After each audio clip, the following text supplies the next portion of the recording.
This is Daily Armenia, CivilNet's daily news digest. Here's what's making headlines in Armenia today.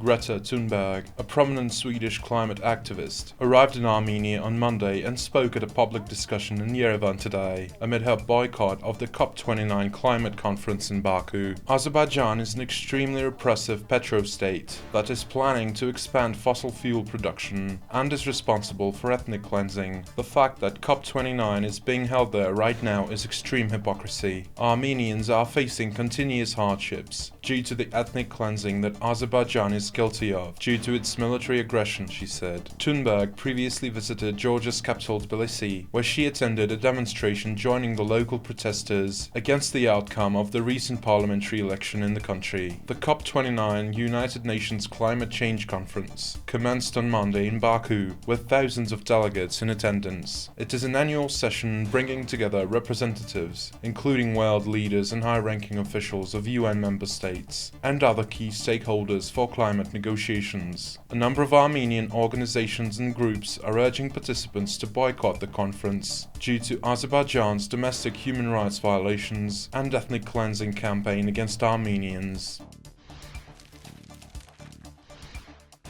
The US President-elect Donald Trump confirmed yesterday that Senator Marco Rubio will be the next US Secretary of State. Rubio previously advocated for cutting US military aid to Azerbaijan and promoted the Armenian Defense Act. Leading the US Department of State is a tremendous responsibility, and I am honored by the trust President Trump has placed in me, Rubio posted on X, formerly Twitter. The 53-year-old Florida senator, born to Cuban immigrant parents, demonstrated unwavering support for Trump in his electoral campaign. Rubio is known for his hardline stance against China, Iran, and other authoritarian regimes. He has consistently advocated for tougher sanctions against Tehran, notably last autumn following the exodus of Armenians from Nagorno-Karabakh, preceded by Azerbaijan's ethnic cleansing and a military offensive. Rubio promoted the so-called Armenian Defense Act, which urged the White House to cease military assistance to Azerbaijan, saying that the money of American taxpayers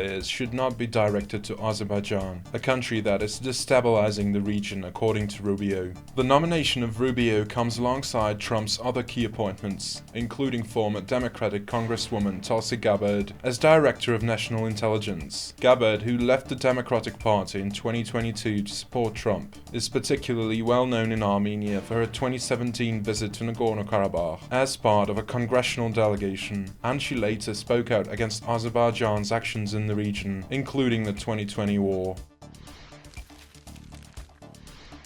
Armenian serviceman Narek Grigoryan was found dead on duty yesterday, marking the 60th non-combat death in Armenia's armed forces this year, with investigators launching a criminal case under the article of driving a service member to suicide. Armenia's investigative committee, which launched the probe, revealed that the serviceman was found hanged, adding that more than 20 individuals were questioned and that the relevant surveillance footage will be inspected. The Defense Ministry confirmed the incident. No individuals were reported to have been charged and arrested so far. This follows a series of similar cases that have led to calls for reforms aimed at preventing non-combat deaths. The country's Deputy Defense Minister, Arman claimed last month that the number of non-combat deaths in the Armenian army has decreased compared to last year. However, he acknowledged ongoing concern over fatalities, especially those related to suicides, while noting that many of the deaths occurred off-duty or under other non-combat circumstances. He also claimed that thorough investigations always bring the offenders to justice.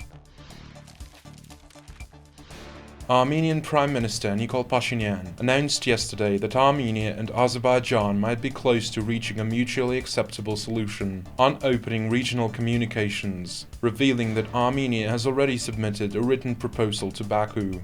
One of the most important developments is that we appear to be very close to finding a solution on regional communications that could be mutually acceptable and fully address both sides' concerns, Pashinyan said without being specific. The opening of regional communications has been one of the key issues in the normalization talks between Yerevan and Baku since the 2020 war, with particular focus on connecting Azerbaijan to its exclave Nakhichevan through Armenian territory. Despite Azerbaijan's demands for an extra extraterritorial corridor, that is, a route going through Armenian territory but lacking border control. Elchin Amirbayev, Azerbaijan's ambassador at large, indicated in August that Yerevan and Baku had agreed to temporarily set aside and revisit the topic at a later date.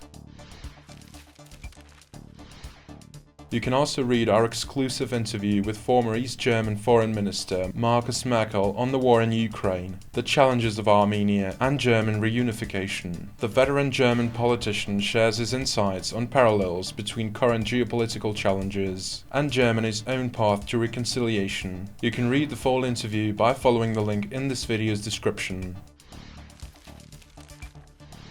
And finally, the CivilNet number of the day is 103. This is because renowned Armenian French poet Ruben Mik was born 103 years ago today in Paris to Armenian parents who had fled the genocide, a prominent figure in French poetry and a member of the French resistance during World War II. Mik became known for his profound works that often touched upon themes of exile, identity, and his Armenian heritage. His most celebrated collections include Mirror Brotherhood and Against the Night, and he continued writing and publishing until his death in 2007, leaving behind a rich legacy that bridges French and Armenian literary traditions. And as always, please follow CivilNet for the latest news and independent reporting from our contributors on the ground here in Armenia.